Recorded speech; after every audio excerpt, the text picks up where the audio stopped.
ஜெய் ஸ்ரீராம். பொதுவாக ஒரு சேயிங் உண்டு, you need to unlearn to learn the truth அப்படின்ட்டு. அதாவது நமக்கு ஏற்கனவே தெரிஞ்ச சில விஷயங்கள் இருக்கும், அதில் கொஞ்சம் பிழைகள் இருக்கும். ஆனால் அது கரெக்டாக என்ன அப்படிங்கிறத நம்ம திரும்ப கிரகிச்சுக்கணும் அப்படின்னாக்கா அந்த பழசை மறக்கணும்.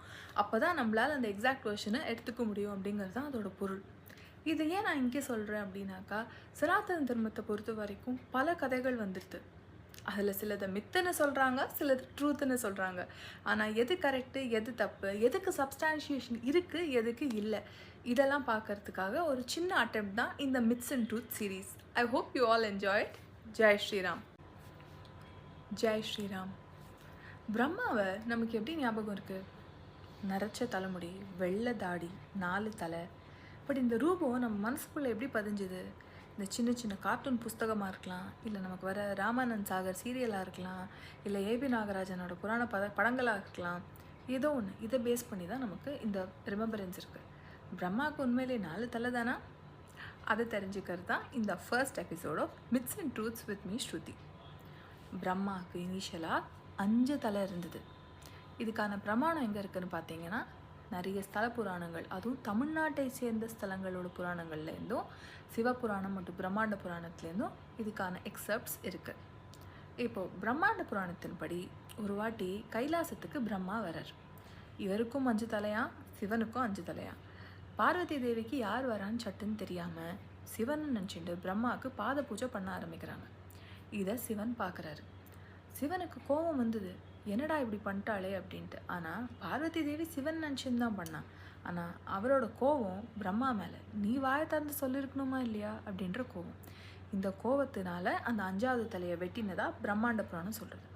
இதே அப்படியே சிவபுராணத்துக்கு போய் பார்க்கலாம்.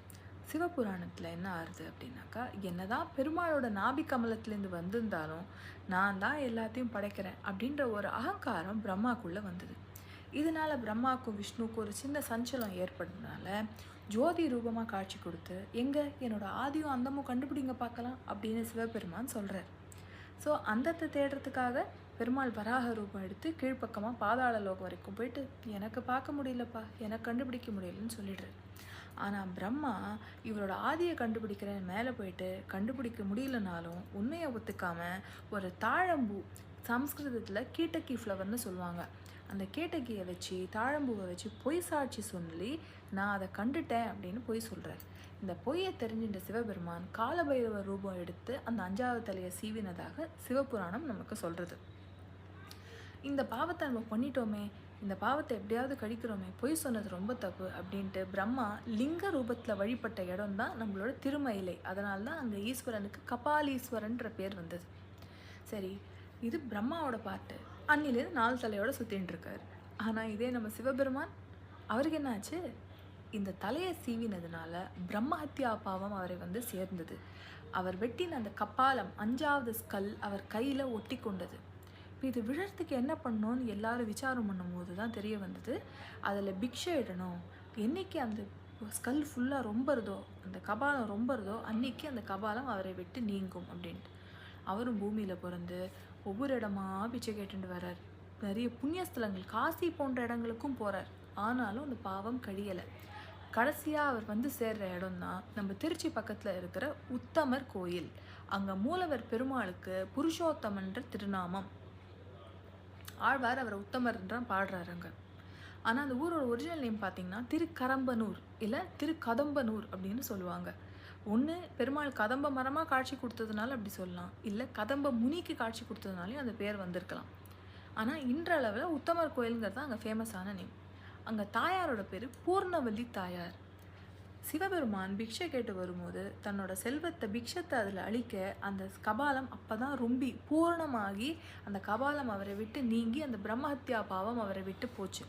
அதனால தான் தாயாருக்கு பூர்ணவல்லி தாயார்னு பேர். அதே பெருமாள் கோயில் அதே ஸ்தலத்தில் பக்கத்தில் நீங்கள் பார்த்தீங்கன்னா பிக்ஷாண்டார் கோயில் அப்படின்னு சொல்லி ஒரு சிவஸ்தலம் ரொம்ப பிரசித்தம். இதோட நீந்தா அப்படின்னு பார்த்தா கிடையாது. இங்கேருந்து அந்த பாவத்தை இன்னும் கொஞ்சம் போக்குறதுக்கு திருவையாறு பக்கத்தில் இருக்கிற திருக்கண்டியூர் அப்படின்ற கிராமத்துக்கு சிவபெருமான் போகிறார். அங்கே ஒரு தாமரை தடாகம், கமலா புஷ்கரணின்னு பேர். அங்கே போய் குளித்து அந்த பாவம் நீங்கினதுனால இன்ற அளவிலையும் அந்த தீர்த்தத்துக்கான பேர் கபால தீர்த்தம். அங்கே பெருமாள் இவரோட பாவங்களை நீக்கி இவருக்கு வந்து மோச்சனம் கொடுத்ததுனால ஹர சாப விமோச்சன பெருமாள் தான் அங்கே மூலவருக்கு பேரே திருக்கண்டியூரில். ஸோ இந்த மாதிரி வெவ்வேறு versions of the same story இருக்கே, அப்போ இது ரெண்டுத்தில் ஏதாவது ஒன்று தானே கரெக்டாக இருக்கும் அப்படின்ற ஆர்கியூமெண்ட் இங்கே நமக்கு வருது. இந்த மாதிரி இன்னொரு கதையும் இருக்கும். ஒரு கோஷ்டியினர் சொல்லுவாங்க, மகாபலி யாகம் நடத்தினது சித்தாசிரமத்தில், அங்கே வந்து தான் வாமனர் 3 அடி நிலம் கேட்டார் அப்படின்ட்டு. என்னப்பா இப்படி சொல்கிற, அப்போ மகாபலி திருவிழாவை ஏன் கேரளாவில் நடத்துகிறாங்க அப்படின்னு இன்னொரு கோஷ்டி கேட்பாங்க. இதெல்லாம் வெவ்வேறு கதைகளா, இல்லை கதை கட்டினதா, உண்மையிலேயே மித்ஸா இல்லை உண்மையிலேயே ட்ரூத்ஸா? இந்த மாதிரி விஷயங்கள் டிஸ்கஸ் பண்ணுறதுக்கு you have to wait until the next episode of myths and truths with me Shruti. Jai Sriram.